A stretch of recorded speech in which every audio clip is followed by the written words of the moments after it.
My name is Erica Marie Morris, and you are listening to the Candle Business Podcast, where we talk all things about starting, running, and growing a successful candle business. From marketing to mental health, I cover a wide range of real-life topics that involve the crazy and wonderful ups and downs that is being a small business owner. Welcome back to today's podcast episode. Man, I just had to start off this podcast episode by saying it is so nice outside. The weather in Southern California right now is beautiful. The whole week is predicted to be in the 70s. It's just so pretty. It almost makes the rent out here justifiable. Almost, but not really, to be completely honest. It's super expensive, but it is what it is, and at least we can take a walk outside and enjoy the weather most of the days. Today's video or podcast is going to be about how to create a marketing plan for your candle business. If you're somebody who is getting started with, growing a candle business, launching a candle business, and you've never run a business before, I totally understand. It is something that is almost kind of foreign when you think about the topic of marketing. I get it. It can be very overwhelming. And I did want to let you guys know that I am at the very tail end of finishing my ebook. It is a How to Start a Candle Business from Home ebook. I've been working on it since before my son was born, and he's 8 months old right now. So I've been working on it for quite a while. It is hard to write a book. I mean, I know it's an ebook, but it's a book. I mean, it's a short book, but it's still, regardless, it's some kind of book that I've been writing where I have to organize things and make sure that I'm giving enough information, that it makes sense, but not too much information to where it's like overwhelming or redundant or like I'm rambling on. So I try to find that happy medium there. If you're somebody who this would interest you, if you would like to get this ebook when it's available, I do have a wait list for it. So it's ericamariemorris.com/ebook-waitlist. I'll have it on the screen so you can see it if you're watching on YouTube, and I'll also have it in a pinned comment as well. But when you get on the wait list, I will send you the first 2 sections of the first chapter for free, so you can kind of see the layout of how I am setting everything up. But it's going to be packed full of good information. Pretty much everything that I've learned in the last 4 years in business, I have kind of simplified it and tried to make it easy to understand, giving all the information, all the tips, everything that I know so far about starting and running a candle business from home. That is going to be packed into the ebook. I'm so excited to have it available. Once I am done actually writing it, then I have to go through, and I also want to create an audiobook version of it as well, so that will be added on to the ebook. So it's going to be an ebook and an audiobook as well, because I know if you're like me, you like to consume content just by listening to it. If you're listening to this podcast, maybe you're that kind of person. But for me, I only read books through audiobooks because I'm multitasking, doing a bunch of other stuff at the same time. So I wanted to give that option for those of you that would rather listen to it. So I do have to go through and record it. Hopefully that won't take too long though, and then I'll be able to get that up and available for you, because I know that a lot of you are looking forward to that. But I had to talk about that because I realized I haven't talked about my ebook in a little while, and I didn't know if a lot of you knew that there was a wait list for it. So I will make sure to let you know when the book is available through that wait list. But let's get into today's topic and stop the rambling on what I was talking about.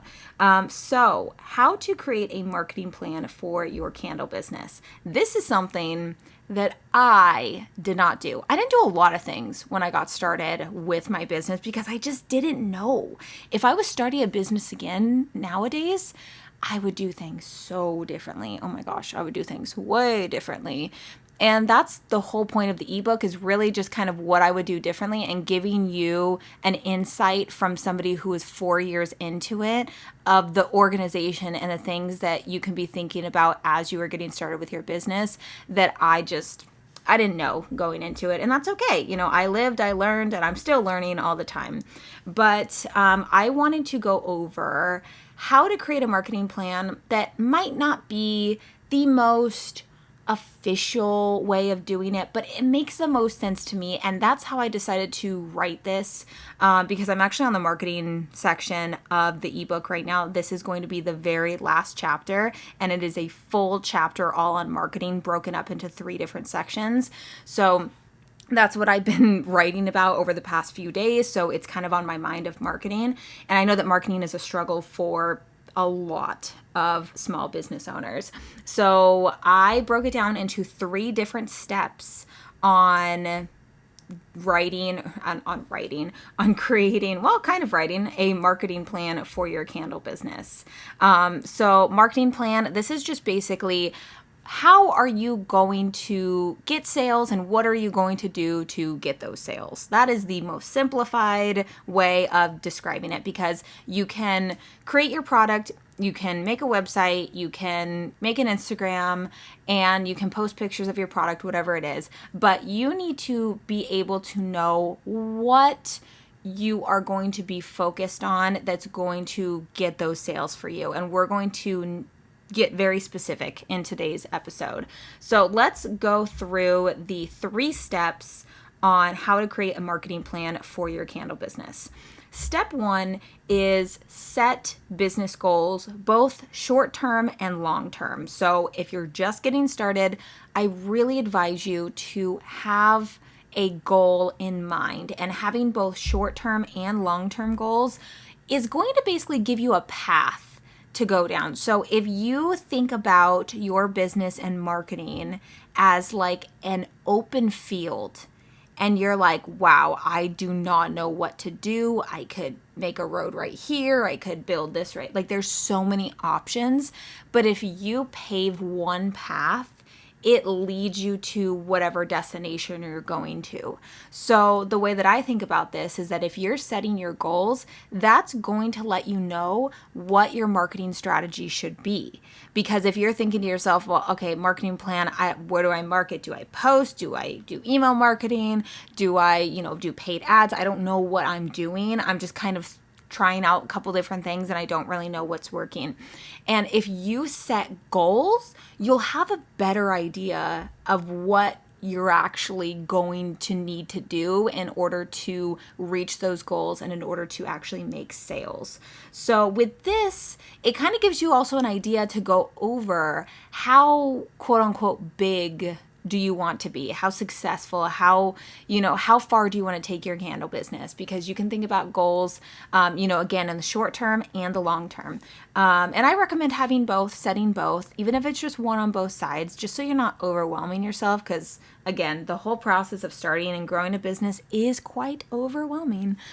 So I recommend to have an easily, and I put that in quotes as well, an easily, or maybe just a simple short-term goal for your first year in business, and then maybe a long-term goal that's going to be maybe 5 to 10 years down the line.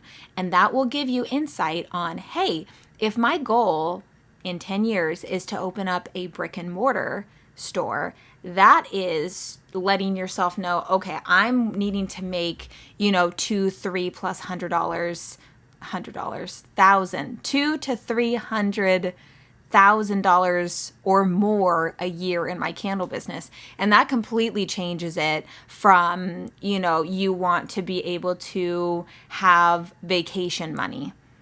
And that is completely different marketing strategies, completely different goals for your business. So that's a good idea to sit down and be like, hey, where do I actually want to take my business? How far do I want it to be? Do I want it to just be something that I'm making a little bit of money and it's for fun? Do I want it to be, a pretty big business down the line? Like, where are you wanting to take it with employees and all that kind of stuff? So by sitting down and setting these goals, it does a lot more than just, being like, okay, well, I want to make $20,000. It's like, okay, you got to get more specific than that. And you really got to take the time to figure out what kind of business you want to be, how far do you want to take it. And any one of those answers is the right answer. It's not only the right answer if you want to be like a multi-million-dollar business. I'm somebody who does not want to have a multi-million-dollar business. I do not mind being a smaller business, couple six figures, like $1 to $300,000. I know that's a lot. That's still a lot in and of itself, but there's a difference when you're on kind of that smaller scale versus like a really, really large scale. So those are all the things to think about. But when it comes to, setting these goals, is I want you to be specific. Because again, being specific with your goals will help you figure out the type of marketing strategies that you'll need in order to implement everything that you need to do to reach those goals. So if you have a monetary goal to make, let's say, $5,000 attending a local market, for your first year in business. Let's say you want to be a vendor at local markets and you want to gross $5,000 in sales in your first year in business. Well, you can break that down, and based on that goal, you'll have to attend at least one market per month with an average of $417 made at each event. So you can see how you can break down your goal, make it more specific, and see what you actually need to do in order to make that happen. So alongside that monetary goal of making $5,000 in your first year attending local markets, you also have a goal that doesn't really have a dollar figure to it, but it's attending at least one market event per month. And then of course we did break that down and did another dollar figure, which was grossing $417 at each event. So it's basically, instead of saying, I just want to make more sales, you got to be specific. The number one most important thing, no matter what your goals are, is that you take action on your goals. You're never going to reach your goals unless you do the things that will actually allow you to reach your goals. And that goes right into step number 2, which is plan your marketing strategy. So based on your specific business goals, you can now determine what the best marketing strategies will be in order to help you reach your goals. So examples of some marketing strategies are email marketing, content marketing, SEO, which is search engine optimization, word of mouth, and paid ads. Things like that. Those are all types of marketing strategies. And in the example that we've been using, so we broke down that $5,000 that you want to make in your first year at vendor events down to $417 needing to be made at each event. So in product sales, that's how much you're wanting to make at each event. So now this is the part where we need to figure out how we're going to make that happen. So we're going to break that down even further. We broke down, wanting to make $5,000 in a single year at vendor events. So we broke that down into how many events we need to attend and how much money we need to make at each event. And now we're going to break it down even further and figure out what we need to do to make sure that we are selling at least $417 in products at each event. So I can think of, you want to increase your average order value of every customer who purchases from you. So how do you go about doing that? First of all, average order value is basically just the average amount that somebody is spending on each order. And upsells come to mind. So upsells at markets are really important. And I do have a planned video where I talk about how to read customer buying behavior and know when to upsell and know when not to upsell customers based on the behavior of the customer in front of you. But I highly recommend that you offer some kind of bundle deals on your products, whether it's like a buy 3, get a discount, buy 4, get a discount, or if you're bundling multiple products together for a discount. People love any kind of bundle deals, and it allows for a customer to spend a little bit more money than what they would have previously. So if we're looking at, let's say a bundle deal that you offer that's worth $55, that means that you only need to sell that bundle deal to 8 people and you've hit your daily goal of $417. I think it's actually maybe a little bit more than that. But of course, more is always better. So you can look at it like that. You see how we're breaking it down. What are we able to look at the situation of what our goal is, and then how can we break it down to see the steps that we need to actually take action on in order to make that happen.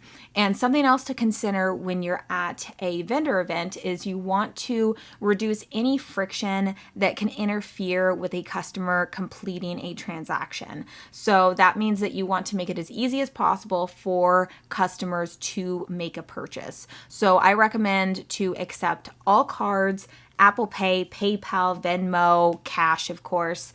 You want to make sure that you take all forms of payment, because sometimes people will only have Apple Pay. And I've had many transactions where the customer is kind of frantic and they're like, do you take Apple Pay?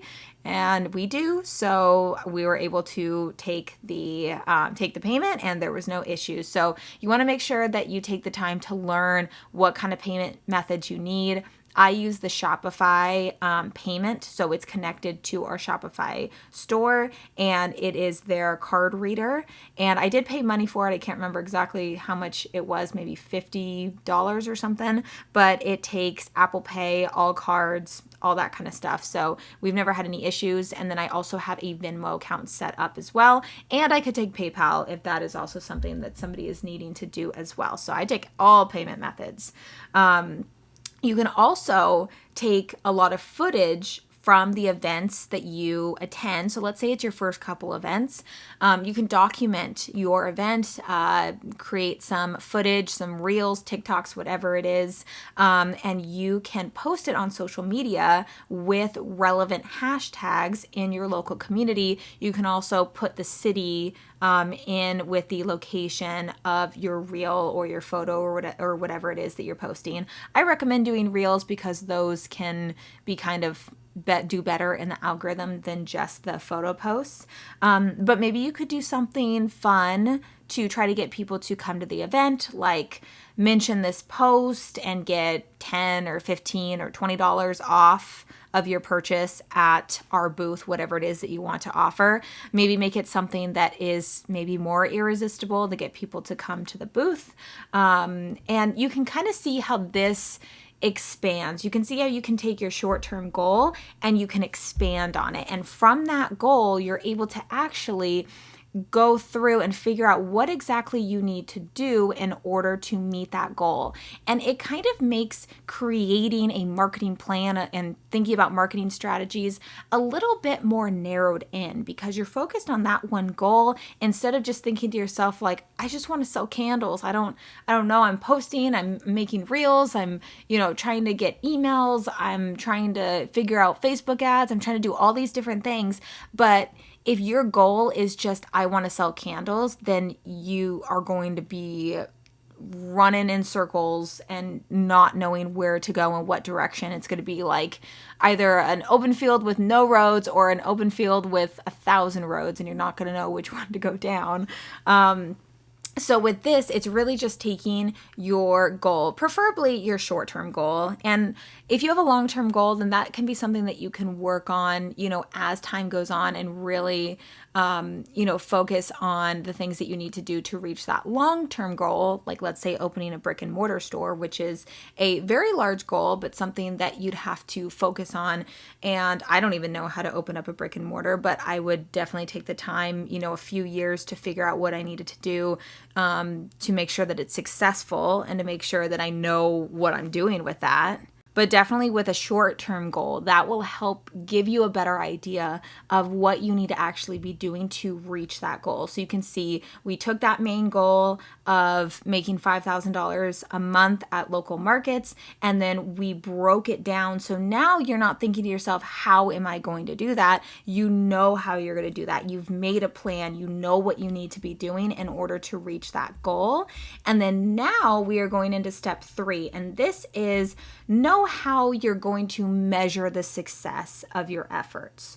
So definitely one of the hardest things, and this is why I think a lot of times people don't even know where to start when it comes to marketing, is that you don't know if you are going to be putting your time and money into something that's not going to turn out. And this is just marketing. I mean, there's a lot of times where I'm like, well, I don't know if that's a good place to spend money on because I don't know if I'm going to get sales from that. But that's kind of the gamble of marketing. It's kind of like a gamble to figure out what is going to actually get a good return of your investment, whether that's time or money into it. So you do have to make sure that you take the time to realize, is what you're doing, is that actually getting you towards your goals? You may find that if you attend, let's say, 3 markets and you are only making $150 at your markets, you have to reevaluate, what is it? Is it the fact that people think that your product is too expensive? Is it not the right market? Are they not the right customer base? Maybe you're doing a lot of daytime events, but then you need to adjust and do nighttime events, and maybe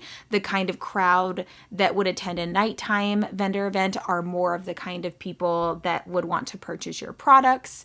Maybe you need to find an indoor event. Maybe that is what the issue is. Or maybe you just need to try to learn and understand the customer buying behavior a little bit better, know when to upsell.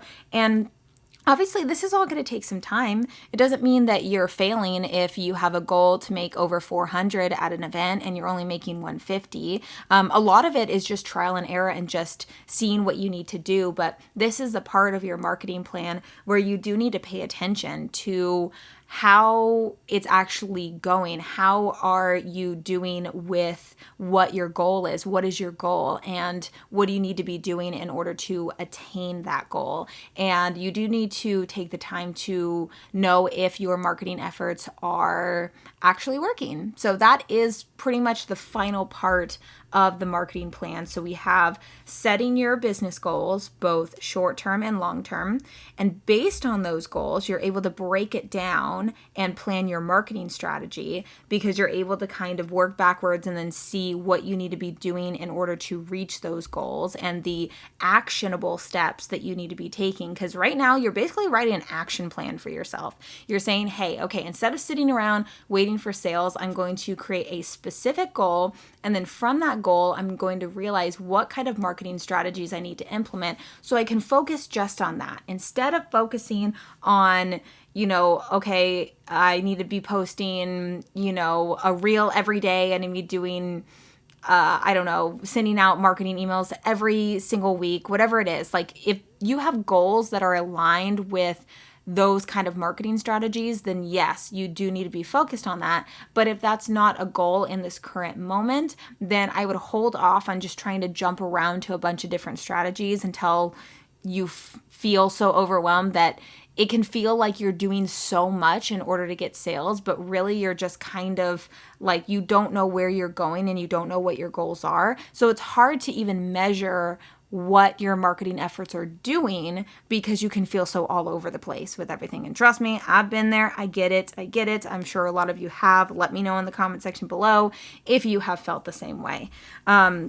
And then last thing I want to mention, to kind of give another example before I end today's episode, is, at the beginning of the year, I said that I have a goal of making $75,000 on the Fair platform. And then what I did was I broke everything down. So I said, okay, I have this goal of wanting to make $75,000 in a total year on the platform. So then what I did was I took 75,000 and then I divided that by 12, and that is $6,250 for the month. And then if we divide that by 30, that's about an average of getting an order of a little over $200, $208, $209 per day. So that is how I looked at it. And then I think to myself, okay, how many people do I need to reach out to? I need to start reaching out and getting our own people on the platform, our own retailers, in order to make that happen. So it's setting a monetary goal and then thinking about all of the actionable things that you need to do in order to make that happen. And I think that's the best way to go about making a marketing strategy. And I know it's not, when I look up marketing strategies and all that kind of stuff on Google, it's so vague and so broad. And I'm like, I need to make this really simple for you guys to understand, and something that I would want to be given as an example, because I'm definitely an example person, and I'm somebody who wants specific things that's relevant to what I'm doing. So you can type in, how to create a marketing plan, and it's very, structured and just super broad. But I hope that this makes sense, and I hope that this is something that you can actually implement in your business if you've been kind of all over the place when it comes to figuring out marketing strategy and marketing plan. And if you have no idea how to even go about any of it, I hope that this will give you something that after you listen to this episode, you're like, okay, I'm setting a goal, and then I'm going to work backwards and figure out what I need to be focused on. And hopefully that can give you something to focus on, and that you can actually measure the efforts that you are putting into your marketing to see if it's actually something that you need to pivot and adjust and change some things, or if maybe that goal is just not attainable at the current moment. Maybe it's a little bit too big of a goal, that maybe you're a little overzealous with things. Maybe you need to tailor it back a little bit. So I really hope that this episode helped you out. I really enjoy talking about this topic a lot. I know that marketing, I've kind of, have made some videos before, but it is challenging, making videos on marketing, because there's so much to talk about. It's very broad, very, very broad, as I'm sure you know. I mean, it can be very overwhelming. And I would love to do more tailored kind of content about marketing that's more easy to understand, tailored towards candle business owners, and something that you can actually I really want any kind of information that I put out there, whether it's something that's like a paid, digital product or free content on YouTube. I want you walking away from it knowing that you feel more confident in whatever the topic is that I talk about, and that you can take actionable steps today and get started with something that maybe was previously more seemingly overwhelming and not as easy to get into before listening. That is definitely the goal. But with that, I am going to end today's episode right here. Thank you so much for hanging out with me today. I really hope you learned and got some value from today's episode. And I will see you in the next one.